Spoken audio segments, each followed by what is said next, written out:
रामकृष्ण हरी माऊली. आज आपण या व्हिडिओमध्ये संत कबीर यांनी रचलेल्या असंख्य दोह्यापैकी एका दोह्याचा विचार करणार आहे. तरी सर्वांनी शांतपणे ऐकावी ही नम्र विनंती. गुरु गोविंद दो खडे काके लागू पाय, बलिहारी गुरु आपने गोविंदियो बताय. संत कबीरदासजींचा हा दोहा गुरुचे स्थान ईश्वरापेक्षाही मोठे का आहे हे अतिशय सुंदररित्या स्पष्ट करते. याचा अर्थ पुढील प्रमाणे आहे. कबीर म्हणतात, जर माझ्यासमोर गुरु आणि गोविंद दोघेही एकत्र उभे असतील तर माझ्या मनात असा प्रश्न निर्माण होईल की मी आधी कोणाचे पाय धरू, कोणाला आधी वंदन करू.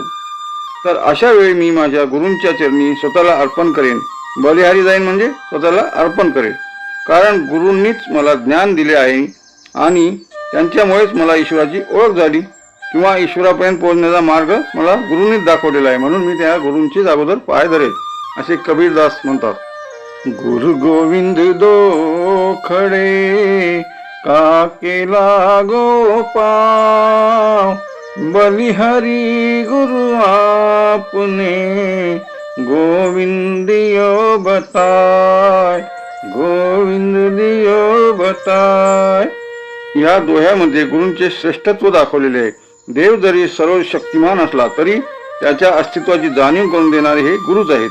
म्हणून गुरूंचे स्थान ईश्वराच्याही अगोदर येते. अद्वैत विचार. गुरु हे ईश्वराचेच रूप आहेत, पण ते आपल्याला प्रत्यक्ष मार्गदर्शन करतात, म्हणून ते वंदनीय आहेत असे श्री संत कबीर म्हणतात. ज्ञानेश्वर माऊली ज्ञानराज माऊली तुकाराम, ज्ञानेश्वर माऊली ज्ञानराज माऊली तुकाराम, तुकाराम तुकाराम. बोला पुंडलिक वरदेहार विठ्ठल श्री गुरु ज्ञानदेव तुकाराम. पंढरीनाथ महाराज की जय. माऊली ज्ञानेश्वर महाराज की जय.